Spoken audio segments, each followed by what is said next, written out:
तरीके से वो परिवार अभी डरा हुआ है, सहमा हुआ है। उनको सुरक्षा की बहुत ज़रूरी है। अगर सुरक्षा नहीं देता है तो फिर उनके जो 2 बच्चे हैं, बेटे हैं, उनको भी कल गोली मार दिया जाएगा। बिल्कुल सही। और ये जो बिमल कुमार जो जिसको गोली मार दी जाती है 18 तारीख को, और इन्होंने पुलिस प्रशासन को लिखित आवेदन दिया था आर्म्स का लाइसेंस इशू करने के लिए। घटना हुई थी तो दोनों आदमी एक साथ चाय भी है सजा किए थे लोग। तो बोले कि हाँ मैं उनको जानता हूँ, जाओ उनके परिवार को कुछ ना कुछ आर्थिक स्थिति ख़राब होगी, कुछ हेल्प करो और लोगों से भी गुहार करना कि हाँ जे आए उनका साथ दे के। नमस्कार, आप देख रहे हैं जरा सोचिए न्यूज़। मैं हूं आपके साथ जब्बीर आलम। इस वक्त हमारे साथ मनीष कश्यप के छोटा भाई करण कश्यप जी आए थे, वही दैनिक जागरण के पत्रकार बिमल कुमार यादव के पास, और उनसे मिलने के लिए आए, परिवार समझकर मिलने के लिए आए करण भैया। और इन्हीं से जानेंगे कि वहाँ पे क्या कुछ हुआ। जन्मभूमि पे मैं पहली बार आया हूँ और इसी नाते मैं सबको प्रणाम बोल रहा हूँ, सब भाइयों को और अभिभावक जितने भी हैं सबको प्रणाम मेरी तरफ से। और जब मैं अररिया में आया तो दुर्भाग्य था कि हाँ जे मैं पहली बार आया और किसी के परिवार का लाल उजड़ चुका है। एक पत्रकार की हत्या हुई थी और उस परिवार में दोनों के दोनों लाल को हत्या हो गई है। उस परिवार पे दुखों की पहाड़ उमड़ी हुई है। कोई कमाने वाला नहीं है उस परिवार में, कोई आर्थिक स्थिति ठीक करने वाला नहीं है।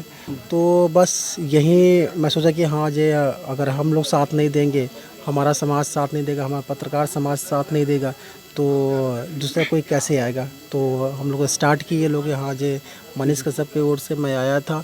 मैं सोचा कि थोड़ा सा आर्थिक सहयोग करो ताकि कुछ मुझे देखकर कोई और भी आए और कुछ ना कुछ सहयोग करे, क्योंकि उस परिवार को सख्त ज़रूरत है अभी।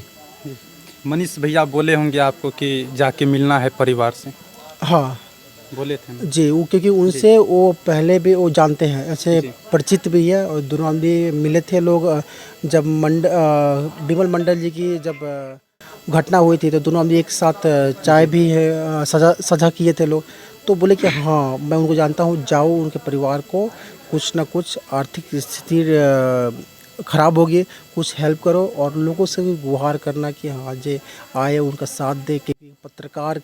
पत्रकार समाज की बात है हम लोग जी। कितना हेल्प किए थे आप बिमल यादव के परिवार? देखिए छोटी सी हेल्प है। हेल्प क्या, मैं परिवार का सदस्य ही हूँ, तो 51,000 मेरे पास जो था वो मैं दिया हूँ। अगर इन फ्यूचर में ज़रूरत पड़ेगी आगे भी तो आगे भी दूंगा। आप भैया 51,000 कोई छोटी रकम नहीं होती है। अभी बड़े बड़े नेता आए वहाँ पे, सभी जो यहाँ के BDO CO साहब हैं वो 20,000 रुपया चेक काट के दिए हैं। आप 51,000 दिए, ये छोटा रकम नहीं होता है भैया उस परिवार के लिए। जिस आपका भी स्थिति हम लोग जानते हैं, जब से मनीष भैया जेल गए हैं तब से हम लोग जानते हैं कि आपका भी घर का स्थिति कैसा चल रहा है, लेकिन फिर भी आप 51,000 रुपये का मदद किए, ये छोटा रकम नहीं होता है। और देखिए उस परिवार में क्या है कि कोई कमाने वाला नहीं है। 2 भाई थे, दोनों भाई की हत्या हुई है। एक उनके फादर है जो बोल रहे थे कि हाँ जब मुझे रोड पे जाने में भी डर लगता है। उनकी वाइफ थी वो भी सहमी हुई है।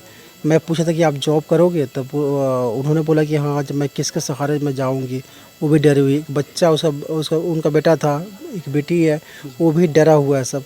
तो अगर हम लोग हेल्प नहीं करेंगे ना तो समाज के नाम पे हम लोग कलंक है। जिस तरीके से ये घटना हो रही है, लगातार पत्रकारों को गोली मार दी जा रही है, कभी दरोगा को गोली मार दी जा रही है, आंखों में गोली मार दिया जा रहा है, ये सब आखिर अपराध जो बढ़ रहा है अभी, इस पे क्या कुछ कहेंगे भैया? रुकना चाहिए। मैं क्या बोलूँ, मैं तो कोई राजनीतिक पृष्ठभूमि से हूँ नहीं, चाहे मैं नहीं, एक इंसान होने के नाते जिस तरीके से ईमानदार पत्रकार को 5 बजे सुबह में घर से बुलाकर गोली मार देता है, ये तो बिहार सरकार पे कलंक है। एक बिहार सिटीजन के नाते सही बात है।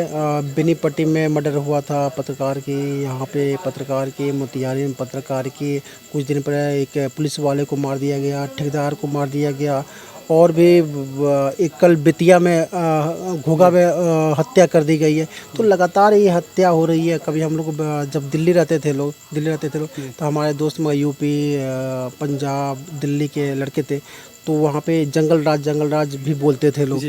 तो हम लोग को शर्म लगती थी क्योंकि बिहार कुछ भी है तो अपनी जन्मभूमि है, वहाँ पे हम लोग जन्म लिए हैं। दर्द होता है हम लोग को भी कि हम लोग क्यों समृद्ध बिहार की नज़र से क्यों नहीं लोग देखते हैं।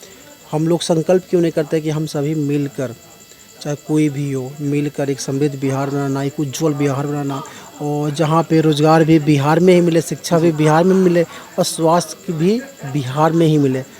तो हम सबको समझना होगा, हम सबको संकल्प लेना होगा कि हम लोग बिहार के लिए कुछ न कुछ करें ताकि हमारा बिहार समृद्ध बिहार बने। जिस तरीके से जो भी भ्रष्ट करते हैं, जब उसका सच्चाई दिखाते हैं, जैसे आज हमारे मनीष भैया अभी वही सच्चाई दिखाने के चक्कर में आज जेल में बंद है और उनके ऊपर NSA लगा हुआ है। ये भी एक ईमानदार पत्रकार था और ये पूरा समाज का आवाज़ को उठाते थे, दबा कुचला आवाज़ को उठाने का काम करते थे और इनको भी गोली मार दी गई। ये सब बिहार के लिए दुर्भाग्य। समय का चक्र है, मनीष की बात बोलो तो समय का चक्र है। आज उनकी बारी, कल हमारी बारी। और जो पत्रकार की हत्या हो रही है, बस यही मेरी तरफ से, मैं छोटा आदमी हूँ, मेरी तरफ से एक यही गुहार है कि आइए एक बार उनके परिवार का हेल्प करें, चाहे जितना भी हो, जितना भी सहयोग कर सकते हैं सहयोग कीजिए। आपकी ज़रूरत है। उनका बेटा, उसके फादर, उसके वाइफ आपकी नज़रों में आप लोग को वेट कर रहे हैं, इंतज़ार कर रहे हैं कि कोई आएगा, हमारा भी उद्धार करेगा। अच्छा, कितना महसूस कर रहे हैं बिहार में ना तो पत्रकार सुरक्षित है, ना तो पुलिस प्रशासन सुरक्षित है, आम जनता कैसे सुरक्षित रहेगा? मैं तो उस टाइम में फेस कर लिया गया जब मनीष कश्यप को 4 डेट मिला, कोर्ट की तौहीन भी हुई, वहाँ पे इग्नोर भी किया गया, बोला गया कि हाँ जी हमारे पास प्रशासन की कमी है, हमारे पास उसके सुरक्षा नहीं दे पाएंगे मनीष को। तो एक मनीष को सुरक्षा देने में उतनी तकलीफ होती है, तो मनीष भैया को अगर सुरक्षा देते तो पहले भी आ सकते। 13 करोड़ लोगों की सुरक्षा कैसे बिहार सरकार देगी, चाहे बिहार प्रशासन कैसे देगी? एक मनीष का नहीं दे सकते हैं तो 13 करोड़ बिहारियों को सुरक्षा नहीं दे सकते हैं। तो आप मान लीजिए आप ही सुरक्षित नहीं है, हम भी सुरक्षित नहीं है, कोई भी सुरक्षित महसूस नहीं कर रहे हैं। मानना पड़ेगा। मैं तो मानता हूँ कि मेरे भाई के लिए वैसा हुआ।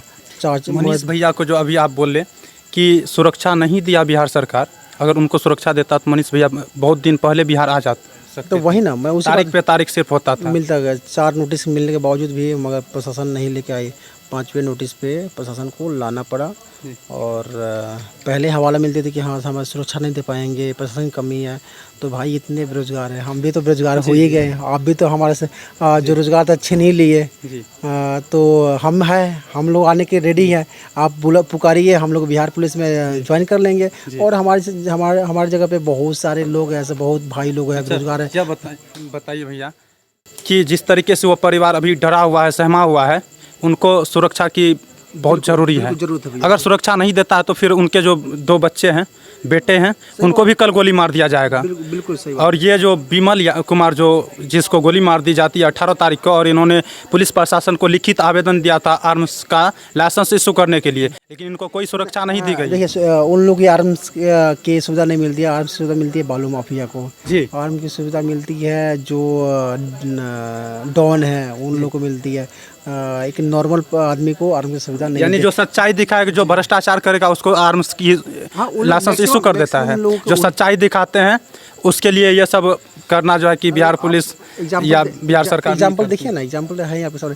बस भैया बहुत बहुत धन्यवाद। चलिए।